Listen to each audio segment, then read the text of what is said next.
The most important thing to know is that there's a difference between trauma and stress. As I like to say to people, life sucks a good amount of the time.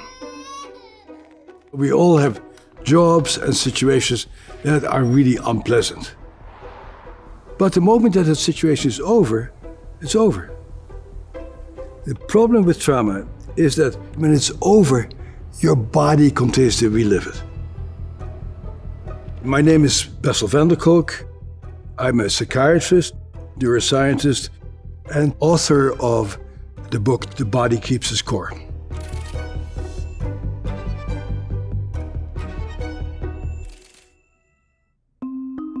I got interested in trauma on my first day working at the Veterans Administration. 1978 was the year, and the Vietnam War was over by about 6 or 7 years. The very first day that I met Vietnam veterans, I was just blown away.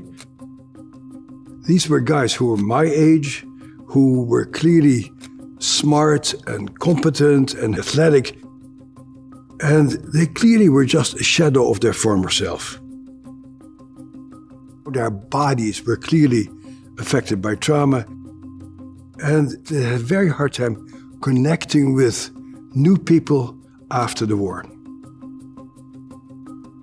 Around that time, a group of us started to define what trauma is. And in the definition of PTSD, we write, these people have been exposed to an extraordinary event that is outside of normal human experience. In retrospect, that shows us how ignorant and narrow-minded we were, because it turned out that this is not an unusual experience at all. People usually think about the military when they talk about trauma, but at least 1 out of 8 kids in America witness physical violence between their parents. A larger number of kids get beaten very hard by their own caregivers. A very large number of people in general, but women in particular, have sexual experiences that were clearly unwanted and that left them confused and enraged. So, unlike what we first thought, trauma is actually extremely common. There's a lot of debate of what a trauma is to this day. But basically, trauma is something that happens to you that makes you so upset that it overwhelms you. There is nothing you can do to stave off the inevitable. You basically collapse in a state of confusion, maybe rage, because you are unable to function in the face of this particular threat. But the trauma is not the event that happens, the trauma is how you respond to it. One of the largest mitigating factors against getting traumatized is who is there for you at that particular time. When, as a kid, you get bitten by a dog, it's really very scary and very nasty.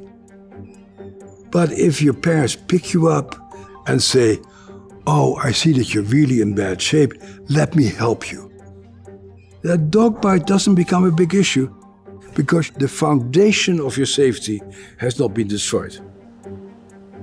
We are profoundly interdependent people, and as long as our relationships are intact, by and large, we're pretty good with trauma. It's a subjective experience, and what may be traumatic for you may not be traumatic for me, depending on our personality and our prior experiences. The problem with trauma is that it starts off with something that happens to us, but that's not where it stops, because it changes your brain. Much of the imprint of trauma is in that very primitive survival part of your brain that I like to call the cockroach brain. There's a part of you that just picks up what's dangerous and what's safe. And when you're traumatized, that little part of your brain, which is usually very quiet, continues to just send messages. I'm in danger. I'm not safe.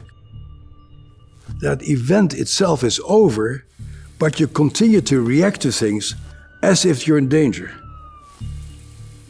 We are talking about survival. We are talking about staying alive. And so some people go into fight-flight, or on a more primitive level, people's brain shuts down and they collapse.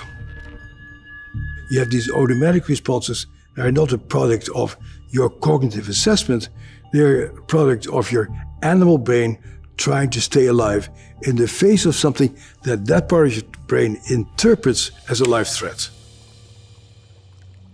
And the problem then becomes that you are not able to engage, or to learn, or to see other people's point of view, or to coordinate your feelings with your thinking. Traumatized people have a tremendous problem experiencing pleasure and joy.